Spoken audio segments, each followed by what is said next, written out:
तो घड़ी में 5 बज चुके हैं और हर रोज की तरह आज श्वेता और आनंद तो नहीं, लेकिन आज श्वेता और रंजना आपके साथ है। लेकिन खबरों का मिजाज वही होगा। तमाम वो खबरें हम समेट कर लेकर के आए हैं जो आज बनी है सुर्खियां, वो खबरें जिससे आपका है सीधा सरोकार।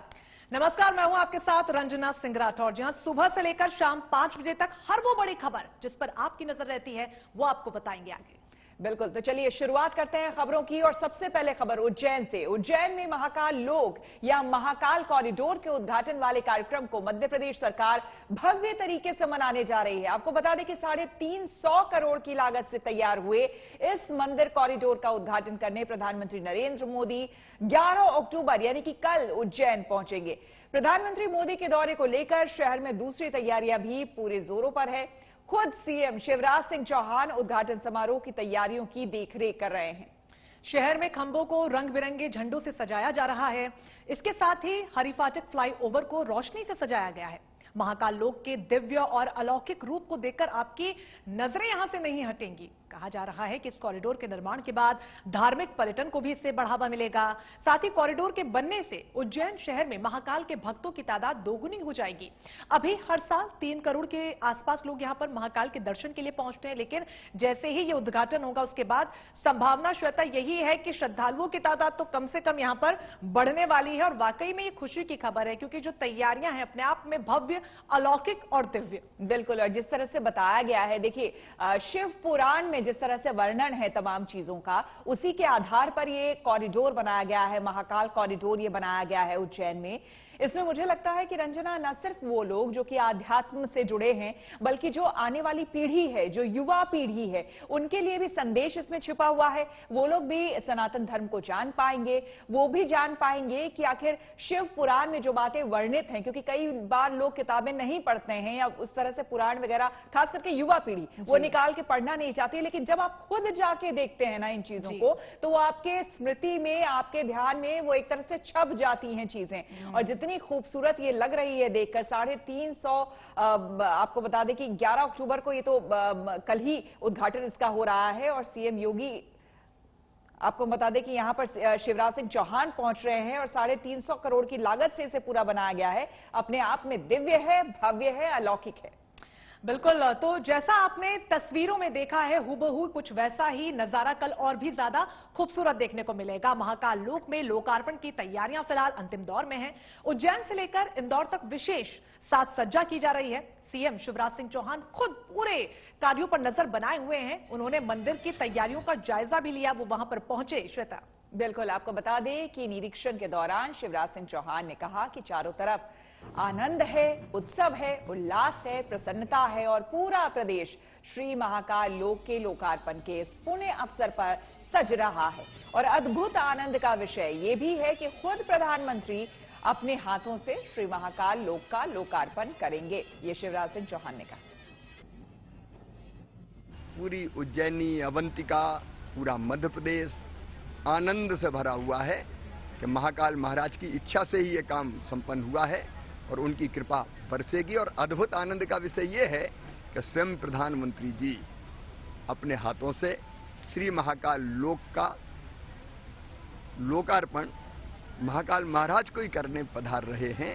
चारों तरफ आनंद है, उत्सव है, उल्लास है, प्रसन्नता है और पूरा प्रदेश सज रहा है। तो उज्जैन में जहां एक ओर महाकाल लोक के उद्घाटन कार्यक्रम को भव्य बनाने की तैयारी चल रही है, वहीं दूसरी ओर महाकाल के भक्तों ने भी उज्जैन का रुख करना शुरू कर दिया है। जबलपुर से शिव भक्तों का एक जत्था उज्जैन के लिए रवाना हो रहा है। इससे पहले महादेव के भक्तों ने कचनार सिटी शिव मंदिर में एकजुट होकर भोलेनाथ के जयकारे लगाए। बिल्कुल, उज्जैन रवाना होने से पहले ये शिव भक्त नर्मदा का जल लेकर कचनार सिटी पहुंचे और इस दौरान शिव भक्तों ने जमकर आतिशबाजी की और ढोल नगाड़ों के साथ जबरदस्त डांस भी किया। महाकाल के इन भक्तों का कहना है कि महाकाल उज्जैन मंदिर में श्री महालोक का लोकार्पण होना स्वर्ग के धरती पर उतरने जैसा है और इसीलिए वो इन सब चीजों के साक्षी यहां पर बनना चाहते हैं और साफ तौर पर वो जो खुशी है, वो इनकी निगाहों में, वो जो चमक है, वो इनके चेहरों में साफ तौर पर नजर आ रही है। देखिए, होली, दिवाली, सारा नजारा एक साथ नजर आ रहा है श्वेता इन तस्वीरों के जरिए। बिल्कुल। और जैसे ही वैसे आपको हम बता दें कि आप उज्जैन में कदम रखते हैं तो पूरी जो नगरी है ना, वो शिवमय है पहले से ही। और खास करके अब जब महाकाल ये लोक बन रहा है, जो काशी विश्वनाथ कॉरिडोर है उससे भी कई गुना ज्यादा ये बड़ा है, तो अपने आप में कितना भव्य और दिव्य ये बना होगा, ये हम अपने दर्शकों को भी गुड न्यूज टुडे पर दिखा चुके हैं। और जैसा कि हम आपको बार बार बता भी रहे हैं, देखिए आज और कल गुड न्यूज टुडे पर महा कवरेज आप इसका देख सकते हैं। लगातार हमारे संवाददाता भी उज्जैन से बने हुए हैं, जो आपको एक एक तस्वीरें, देखिए एक एक खबरें दिखा रहे हैं। और ये जो जत्था आप देख रहे हैं, जबलपुर से खास करके आया है। मध्य प्रदेश में ही ये जबलपुर है शहर, वहां से लोग आए हुए हैं उज्जैन।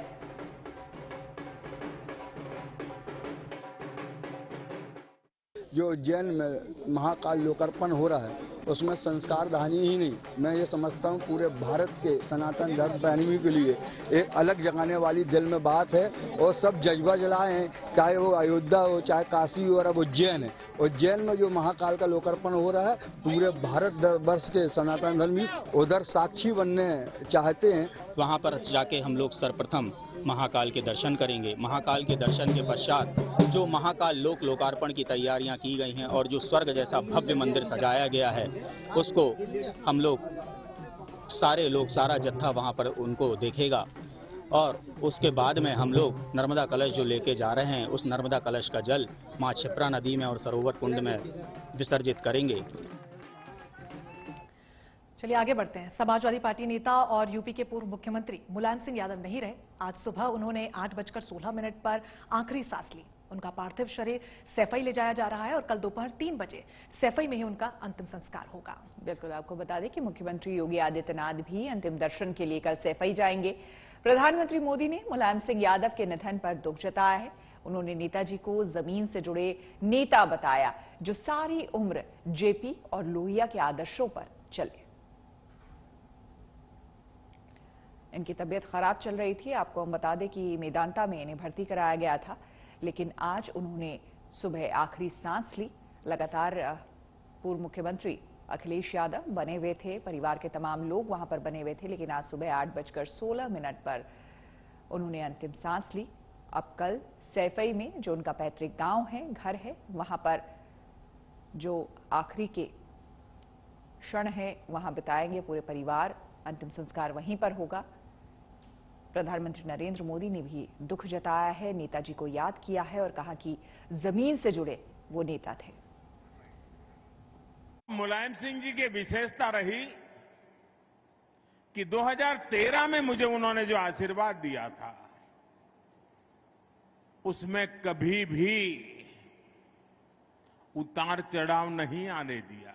उन्होंने संसद में खड़े होकर के कहा था, कोई लाग लगावेट के बिना कहा था, राजनीतिक आटा पाटा के खेल के बिना कहा था। उन्होंने कहा था, मोदी जी सबको साथ लेकर के चलते हैं और इसलिए मुझे पक्का विश्वास है कि वो 2019 में फिर से चुन करके देश के प्रधानमंत्री बनेंगे। बढ़ेंगे अगली खबर की ओर। जम्मू कश्मीर के अनंतनाग जिले में हुए मुठभेड़ में आज सुबह 2 आतंकवादी मारे गए। इलाके में आतंकवादियों की मौजूदगी की जानकारी मिलने के बाद सुरक्षा बलों ने दक्षिण कश्मीर के जिले के तांगपावा इलाके में रविवार रात घेराबंदी कर तलाश अभियान शुरू कर दिया था। तलाशी के दौरान आतंकवादियों ने सुरक्षा बलों पर गोलियां चला दी, जिसके बाद सुरक्षा बलों ने भी जवाबी कार्रवाई की और मुठभेड़ शुरू हो गई। और इस मुठभेड़ में सोमवार सुबह 2 आतंकवादी भी मारे गए। आतंकवादियों और उनके संगठन की पहचान अभी तक हालांकि नहीं हो पाई है। घाटी में लगातार आतंकियों के सफाये का यह अभियान जारी है। हम आपको याद दिला दें कि पिछले हफ्ते ही जम्मू कश्मीर के शोपियां जिले में भारतीय सेना और जम्मू कश्मीर पुलिस के एक संयुक्त अभियान में 2 अलग अलग मुठभेड़ों में 4 आतंकवादियों को मार गिराया गया था। और ये जो ऑपरेशन है वो लगातार घाटी में जारी है और उसके जरिए आतंकियों पर शिकंजा कसने की जो तैयारी है उसको यहां पर अमली जामा पहनाया जा रहा है। आतंकियों के खिलाफ ऑपरेशन जो है वो लगातार जारी है। चप्पे चप्पे पर आतंकियों को ढूंढा जा रहा है और उनके नापाक जो मंसूबे हैं उन पर सेना हमारी पानी फेरती हुई साफ नजर आ रही है और उसी की पहचान इस मुठभेड़ में भी हुई है। हालांकि ये जो पूरा कारवा है, ये जो पूरा ऑपरेशन है, लंबे समय से घाटी में चला आ रहा है और हो भी क्यों ना श्वेता, जिस तरीके से आतंकी घटनाएं सामने आ रही हैं, वहां के जो स्थानीय निवासी हैं उनको खासी दिक्कतें इससे हो रही है। कई लोगों की मौत की भी खबर सामने आ रही है, वो अपने आप में दर्दनाक है और यही वजह है कि सेना ने अपनी तरफ से ऑपरेशन चलाया हुआ है।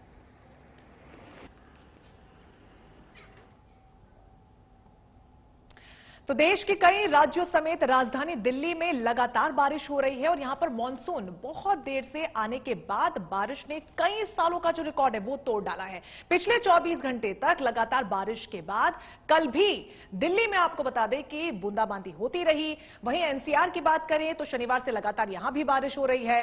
बारिश की वजह से जगह जगह पानी भर गया है और कई इलाकों में लंबा ट्रैफिक जाम लग गया है। श्वेता, आपने भी देखा हो, परेशानी तो आ ही रही होगी। बिल्कुल, लेकिन मुझे बारिश का मौसम पर्सनली बहुत पसंद है, तो फिलहाल मुझे तो बहुत अच्छा लग रहा है और हमारे रूट में कहीं ट्रैफिक जाम नहीं है, तो इसलिए उसकी भी खुशी है। वैसे आपको बता दें कि बारिश की वजह से दिल्ली समेत पूरे एनसीआर में मौसम ठंडा हो गया है और तापमान में काफी गिरावट आ गई है। राजधानी में रविवार सुबह 8:30 बजे तक 74 मिलीमीटर बारिश दर्ज की गई है। ये 2007 के बाद अक्टूबर के शुरुआती 10 दिनों में सबसे ज्यादा हुई बरसात है। अच्छी खबर यह है कि इस बीच बारिश के चलते दिल्ली की हवा भी साफ हुई है। हवा की गुणवत्ता संतोषजनक श्रेणी में पहुंच गई है। तो चलिए, इससे ये अच्छा है कम से कम। रंजना, देखिए, अभी हम शायद पराली की बात करते, हम धुएं की बात करते, दम घुट रहा है ये बात करते, लेकिन चलिए, इस बारिश ने बहुत राहत दी है। इस बारिश ने न सिर्फ मौसम सुहाना कर दिया है, बल्कि AQI यानी कि एयर क्वालिटी इंडेक्स जो है वो भी काफी अच्छा दिखा रहा है। बिल्कुल, और हमें एक मौका दिया है किसी अलग टॉपिक पर बात करने के लिए, क्योंकि बारिश पर ज्यादा बात हो नहीं रही थी, क्योंकि इस बार जो मानसून है उसमें ज्यादा बारिश हो नहीं पाई थी। इसीलिए अब जो वो कह रहे हैं ना बेमौसम बरसात है, लेकिन ये बेमौसम बरसात सबका मौसम बना रहे हैं। यहाँ पर लोग खासा पसंद कर रहे हैं, लेकिन खासतौर पर पहाड़ी इलाकों की बात करें तो वहां पर जबरदस्त बर्फबारी भी शुरू हो गई है। हालांकि कोई खुश हो ना हो, लेकिन सैलानियों के चेहरे पूरी तरीके से खुशी से यहाँ पर गुलजार हैं, क्योंकि जो नजारा देखने के लिए पहुंचते हैं और बहुत जल्दी वो देखने को मिल जा रहा है। इन सब के अलावा दिल्ली एनसीआर में थोड़ी परेशानी इसलिए क्योंकि ट्रैफिक जाम की जो दिक्कत है वो यहाँ पर बनी रहती है और लगातार हो रही बारिश के बाद वो दिक्कतें अब यहाँ पर लोगों की और बढ़ गई हैं।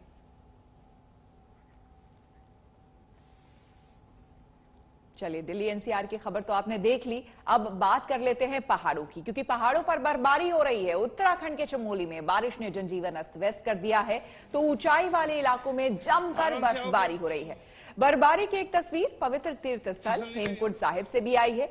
वहां बर्फ की मोटी सफेद चादर बिछ चुकी है। बिल्कुल, इसी का जिक्र मैं अभी भी अश्वेता कर रही थी। खासतौर पर आज ही हेमकुंड साहिब के कपाट शीतकाल के लिए बंद हो रहे हैं और उससे पहले श्रद्धालुओं के पहुंचने का सिलसिला यहां पर लगातार जारी है।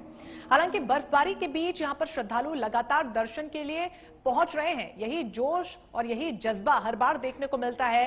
कड़ाके की ठंड वहां पर पड़ रही है और ये तस्वीरें उसकी बड़ी बान की, जितनी दूर तक निगाहें जा रही हैं सफेद चादर बर्फ की नजर आ रही है। बावजूद इसके बड़ी तादाद में श्रद्धालु वहां पर पहुंच रहे हैं। ये हेमकुंड साहिब की तस्वीरें। हालांकि कपाट आज शाम तक बंद हो जाने हैं और शायद यही वजह है कि श्रद्धालु सोच रहे हैं कि कम से कम उनका नंबर जल्द से जल्द पहुंच जाए और आशीर्वाद ले ले। और यहाँ पर देखिए, हैरानी की बात ये है, जो तस्वीरें आप देख रहे हैं, आपको हर तरफ बर्फ ही बर्फ नजर आ रहा होगा यहाँ पर, लेकिन उसके बावजूद रंजना बता दें कि यहाँ पर एक पवित्र सरोवर है और इतने ठंड के बावजूद लोग उसमें ना डुबकी लगाते हैं, जो अपने आप में ये हैरानी की बात है। तो कहीं ना कहीं ये श्रद्धा है लोगों की और श्रद्धा की वजह से ये देखिए आज कपाट बंद हो रहे हैं, उसके बावजूद कहा जा रहा है आज आखिरी दिन भी लोगों के आने का सिलसिला लगातार जारी है। एक तरफ बर्फबारी हो रही है, लेकिन उसके बावजूद श्रद्धालुओं का जोश कम नहीं है।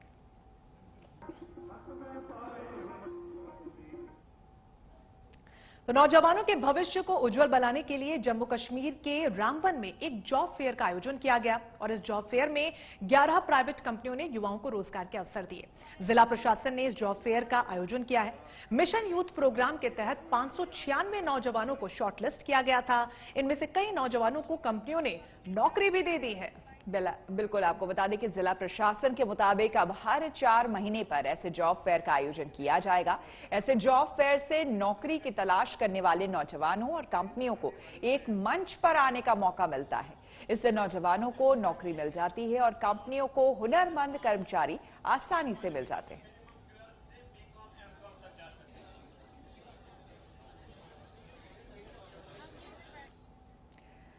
प्रधानमंत्री ग्राम सड़क योजना के तहत जम्मू कश्मीर के बॉर्डर इलाके में तेजी से काम चल रहा है। इसी मुहिम के तहत राजौरी जिले के मंड्राकोट में सड़क बनाने का काम किया जा रहा है। ये पहली बार है जब बॉर्डर के इतने करीब मौजूद किसी गांव को सड़क मार्ग से जोड़ा गया है। बिल्कुल, हर गांव को सड़क मार्ग से जोड़ने के लिए प्रधानमंत्री ग्राम सड़क योजना बेहद कारगर साबित हो रही है। इससे दूर दराज मौजूद गांव पक्की सड़कों से दूसरे शहरों और कस्बों से जुड़ रहे हैं और इससे एक तरफ ट्रांसपोर्ट की सुविधा तो बढ़ ही रही है, तो वहीं दूसरी तरफ इन गांवों तक जरूरी सामान भी आसानी से पहुंच रहा है। जाहिर सी बात है, जो दूर दराज में लोग रहते हैं उनके लिए भी काफी आसानी हो जाएगी और बॉर्डर के दरअसल बेहद करीब है ये इलाका। बॉर्डर एरिया में सड़कों का इसलिए खास तौर पर निर्माण किया जा रहा है ताकि लोगों को आसानी हो सके। तो इसी के साथ 5 बजे के हमारे इस खास बुलेटिन में मेरे और रंजना के साथ